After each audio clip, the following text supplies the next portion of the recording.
Le président botswanais Mokgweetsi Masisi a été placé en auto-isolement après la détection d'un cas de Covid-19 au sein de son personnel. À travers un communiqué, il est précisé qu'il s'agit d'une mesure de prudence extrême alors que davantage d'informations sont recueillies pour déterminer le niveau de risque qui guidera les précautions et les enquêtes supplémentaires liées à cette exposition. Par conséquent, le président Masisi sera absent du sommet extraordinaire de la communauté de développement de l'Afrique australe sur la politique, la défense et la sécurité prévu le 29 avril à Maputo, au Mozambique.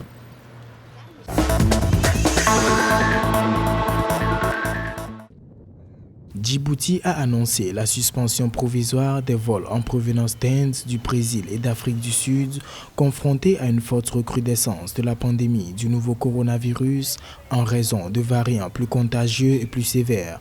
Selon les autorités, les passagers en provenance ou ayant transité par ces pays ne seront plus autorisés à débarquer sur le sol national. Par ailleurs, cette interdiction concerne aussi les ressortissants djiboutiens qui ne pourront plus se rendre dans ces trois pays jusqu'à nouvel ordre.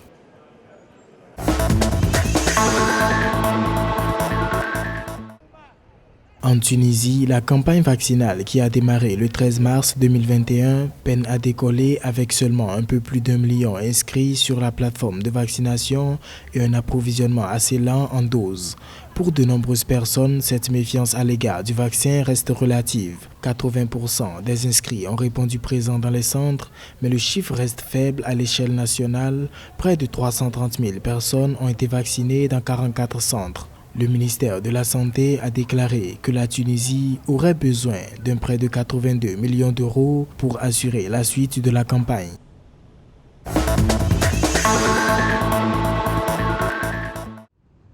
En Guinée, 365 000 personnes ont été testées pour 21 000 cas positifs et 19 600 guéris. La direction de l'Agence nationale de sécurité sanitaire ANSS a fait le point de la statistique de l'évolution de la pandémie à Covid-19.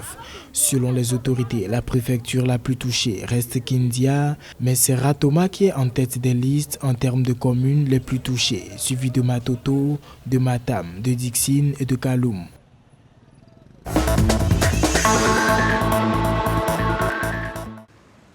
Au Maroc, le nombre de personnes vaccinées à ce jour a atteint 4 914 145, alors que 4 245 154 autres ont reçu la deuxième dose du vaccin, selon le ministère dans son bulletin quotidien sur la situation de la Covid-19.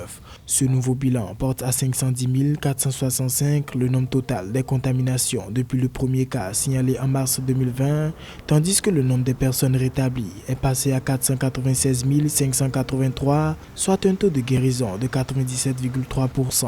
Quant au nombre total des décès, il est passé à 9 015 avec 10 nouveaux cas recensés en 24 heures, soit un taux de létalité de 1,8%.